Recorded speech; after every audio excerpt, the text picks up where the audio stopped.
भारत की मिट्टी में बड़े बड़े वीरों ने जन्म लिया है। कितने ही वीर देश के लिए शहीद हो गए और आज भी कितने देशभक्त वीर सैनिक सीमाओं पर अपनी जान की परवाह किए बिना देश के लिए मरने मिटने को तैयार रहते हैं।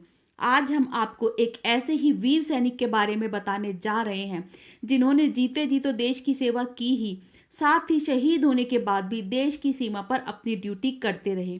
शरीर छूटने के बाद भी इनका देश प्रेम नहीं छूटा। जी हाँ, हम बता रहे हैं सिपाही से बाबा बने हरभजन सिंह जी के बारे में। सिक्किम की राजधानी गंगटोक में जेलेब दर्रे और नाथुला दर्रे के बीच 14,000 फीट की ऊंचाई पर बाबा हरभजन सिंह का मंदिर बना हुआ है और इस मंदिर में दूर दूर से लोग दर्शन करने पहुंचते हैं।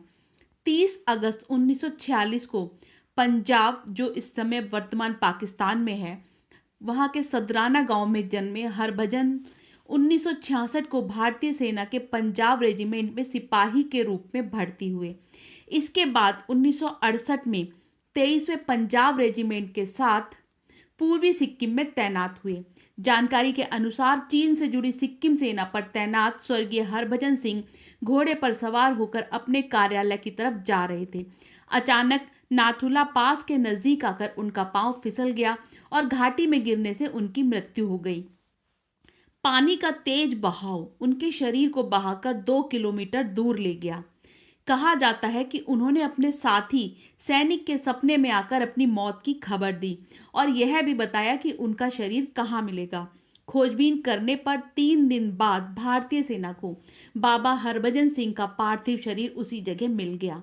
यह भी माना जाता है कि सपने में उन्होंने इस बात की इच्छा जताई थी कि उनकी समाधि बनाई जाए और उनकी इस इच्छा का मान रखते हुए उनकी एक समाधि बनवाई गई। लोगों में इस जगह को लेकर बहुत आस्था थी, लिहाजा श्रद्धालुओं की सुविधा को ध्यान में रखते हुए भारतीय सेना ने 1982 में उनकी सेना समाधि को 9 किलोमीटर नीचे बनवा दिया, जिसे अब बाबा हरभजन मंदिर के नाम से जाना जाता है। हर साल हजारों लोग यहाँ दर्शन करने आते हैं।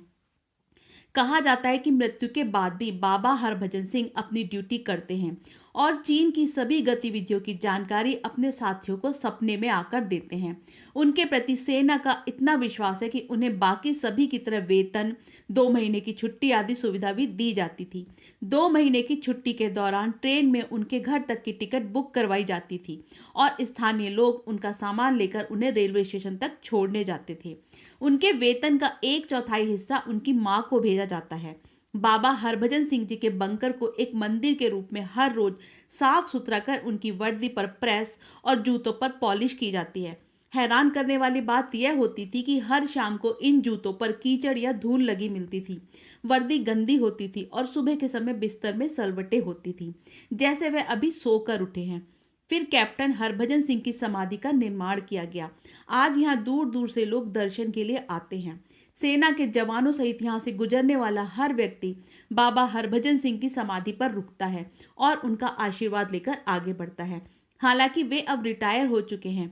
बाबा हरभजन सिंह जी के मंदिर पर उनकी तस्वीर के साथ उनके जूते और बाकी सामान रखे गए हैं। भारतीय सेना के जवान इस मंदिर की चौकीदारी करते हैं और रोज उनके जूतों को पॉलिश भी करते हैं। वहां पर तैनात सिपाहियों ने कई बार ऐसा कहा है कि उनके जूतों पर कीचड़ लगा हुआ होता है और उनके बिस्तर पर सलवटें दिखाई पड़ती हैं।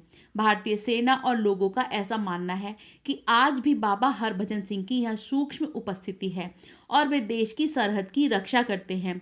न केवल भारतीय सेना बल्कि उनके बारे में जानने वाला हर भारतीय उन पर गर्व करता है।